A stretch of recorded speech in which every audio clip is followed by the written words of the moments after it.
Donate card और voice of slum जुड़कर दिल्ली और नोएडा के स्लम्स में गरीबों को फ्री ऑक्सीजन सप्लाईज प्रोवाइड करने का प्रयास कर रहे हैं। डिस्क्रिप्शन में दिए हुए लिंक पर जाकर डोनेट कार्ड पे अभी डोनेट करें। इन गरीब परिवारों का सहारा बने।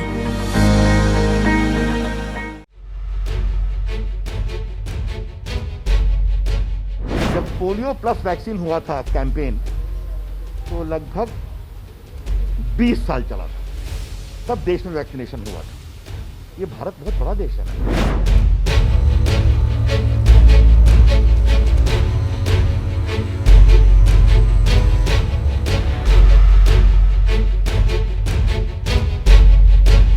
कोरोना एक राष्ट्रीय आपदा है और इसमें पक्ष विपक्ष सबको मिलकर चलना पड़ेगा।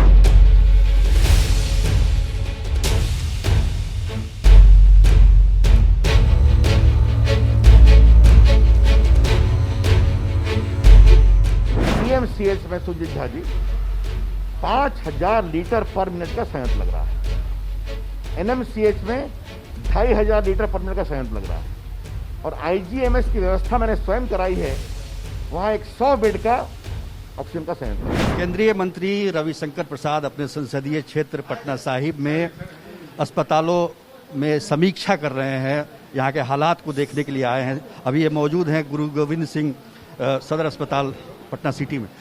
क्या आपको लगता है कि जो ये दूसरा दौर आया है कोरोना का, उसमें कुछ मतलब आपको लगता है कुछ देरी हुई, बहुत सारे लोग इसमें परेशान हुए? देखिए, पहली बात तो मैं आपको स्पष्ट कर दूं कि मैं लॉकडाउन के नियमों का भी पालन कर रहा हूं। मैं पहले ही आता, लेकिन ये बताया गया कि यहां अभी नहीं आना चाहिए लॉकडाउन में, तो आज मैंने विशेष अनुमति ली है, ये मैं आपको स्पष्ट कहना चाहता हूं। और अनुमति लेके मैं आया हूं क्योंकि मैं आज ये देने के लिए आया हूं। ये जो पूरा ऑक्सीजन कॉन्संट्रेटर है, ये मैं पटना में बनवा रहा हूं, व्यवस्था मैंने कराई है और लगभग 100 अपने क्षेत्र में दे रहा हूं। इसीलिए आज मैं यहां पर आया हूं, तो मैं स्वयं अस्पताल में देने के लिए आया था। जी हाँ, निर्माण नहीं है, इसको मैंने व्यवस्था कराई है, आगे हो। लेकिन मैंने फतुहा में दिया, बख्तियारपुर अस्पताल में दिया, दनियामा में, बाकी जगह दिया। आज मैंने सोचा कि पटना सिटी में स्वयं आकर के दूंगा और मैंने व्यवस्था करके ऑयल इंडिया के माध्यम से, धर्मेंद्र जी के माध्यम से मुझे लगे। पीएमसीएच में सुजीत झा जी 5000 लीटर पर मिनट का संयंत्र लग रहा है। एनएमसीएच में 2500 लीटर पर मिनट का संयंत्र लग रहा है और आईजीएमएस की व्यवस्था मैंने स्वयं कराई है, वहां एक 100 बेड का ऑक्सीजन का संयंत्र लग रहा है। इसको हम लोग मान के चले कि तीसरे दौर की तैयारी है, जो तीसरा लहर आने वाला है जिसकी आशंका व्यक्त की जा रही है। देखिए, उस पर तो ये तो मेडिकल के लोग बोलेंगे और साइंटिफिक लोग बोलेंगे, लेकिन मुझे एक बात की चिंता जरूर हुई कि मेरे क्षेत्र में या प्रदेश में या देश में लोग ऑक्सीजन के लिए परेशान थे, तो मेरा फर्ज था सांसद के रूप में कि मैं अपने क्षेत्र की थोड़ी विशेष चिंता करूं। तो ये मैंने आपको बताया। बाकी बिहार के लिए ऑक्सीजन आया, उसके लिए मैं टाटा कंपनी से बात की, बोकारो स्टील से धर्मेंद्र जी के माध्यम से चर्चा हुई। लगातार आप संपर्क में रहे दिल्ली से? संपर्क में मैं पहले भी आया था और मैंने स्वास्थ्य मंत्री से चर्चा की, डिप्टी सीएम से चर्चा की, पटना के चारों डॉक्टरों से मैंने वीडियो कॉन्फ्रेंस किया, लेकिन उस समय मुझे अनुमति नहीं थी कि मैं जाके क्षेत्र में घूमूं। तो आज मैंने कहा कि मैं इसको स्वयं देना चाहता हूं, तो मुझे कुछ घंटों की अनुमति मिली है। जी, वैक्सीनेशन को लेकर काफी सवाल उठ रहे हैं, कमी को लेकर, खासतौर पर जो 18 प्लस के जो लोग हैं उनको वैक्सीनेशन नहीं हो पा रहा, उनका पटना में भी पिछले 4 दिन से नहीं हो पा रहा है। क्या वजह क्या है? देखिए, 2-3 चीज आप समझिए। भारत में अब तक लगभग 19-19.5 करोड़ लोग वैक्सीन लगा चुके हैं और 18 से 45 में लगभग 1.5 करोड़ लोगों को वैक्सीन लग चुका है, या 2.25 करोड़ लोगों को। मैं आपसे एक सवाल करता हूं, आप तो बड़े अनुभवी पत्रकार हैं। जब पोलियो प्लस वैक्सीन हुआ था कैंपेन, तो लगभग 20 साल चला था, तब देश में वैक्सीनेशन हुआ था।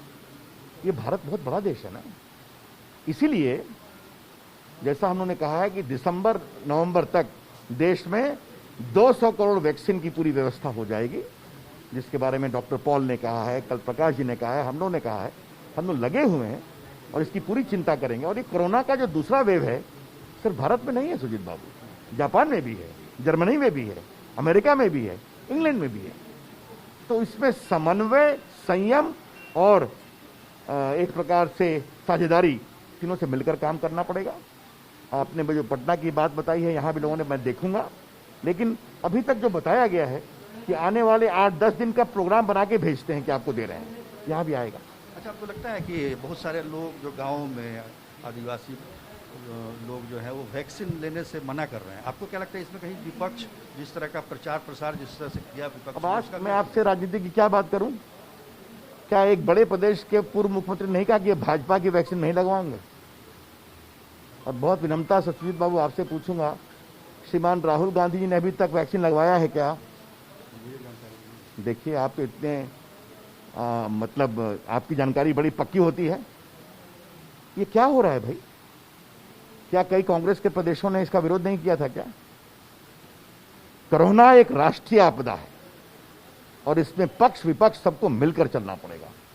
और मैं गर्व कहूंगा हमारे प्रधानमंत्री जी का, जिस तरह से पूरे को लेकर चल रहे हैं। वो तमाम तनाव के बावजूद, कोई उनकी मीटिंग को बॉयकॉट करता है, कोई सहयोग नहीं करता है, फिर भी उनका एकमात्र उद्देश्य लक्ष्य है कि हमें देश को बचाना है और हम बचाएंगे। लेकिन एक जो बार बार विपक्ष इसी को लेके, जो बंगाल में चुनाव को लेके जो दौरान हुआ, वो आपको नहीं लगता है कि अच्छा, मैं इसका आपको उत्तर दे देता हूं। भारत, चूंकि आप देश के कानून मंत्री से भी बात कर रहे हैं, तो भारत के संविधान की धारा 172 में प्रावधान है सुजीत बाबू कि 5 साल पूरा होने के बाद विधानसभा स्वतः भंग हो जाएगी। तो ये बताइए कि वहां लगाए राष्ट्रपति शासन क्या? तब तो और हल्ला करती ममता जी और वामपंथी। और मैं आपके इस प्रश्न के उत्तर में एक आपसे प्रति प्रश्न करूंगा। कभी ममता जी ने कहा कि चुनाव स्थगित करिए, कभी सीपीएम ने कहा कि केरला का चुनाव स्थगित करिए, वहां तो अभी प्रचार कर रहे थे। और मैं ऐसा मानता हूं कि कोरोना से लड़ाई एक चुनी हुई सरकार बढ़िया से काम करती है, ठीक भी है। बिहार का चुनाव हुआ था कि नहीं हुआ था, आप मुझे ये बताइए, आपने देखा था। इसलिए इसको, हर चीज को राजनीतिक रूप से नहीं देखना चाहिए, कभी तो देश को एक होना चाहिए। एक राजनीतिक सवाल ये है कि कल ममता बनर्जी ने जिस तरह से प्रधानमंत्री के साथ मीटिंग में वो उठकर चली गई, आपको क्या लगता है कि संघीय ढांचा पर इसका कुछ असर पड़ रहा है? क्या है ये बहुत पीड़ादायक है और शर्मनाक है, दोनों कहूंगा। प्रधानमंत्री बंगाल की चिंता करने गए थे ना, क्या मतलब है इसका? नवीन पटना के बैठक में तो भाजपा के वहां से मंत्री थे कि नहीं, धर्मेंद्र प्रधान और बाकी लोग, सारंगी जी। तो यहां पर आपको परेशानी उससे क्या होती है? मोदी जी बड़ा हृदय लेकर के उड़ीसा और बंगाल देखने गए, मदद करेंगे, आप उसकी बैठक का बॉयकॉट करती हैं। ममता जी, संघीय ढांचा का तो ये उल्लंघन है ही है, कभी न कभी आप राजनीतिक विरोध से ऊपर उठेंगी, कि आपका काम सिर्फ आलोचना करना है।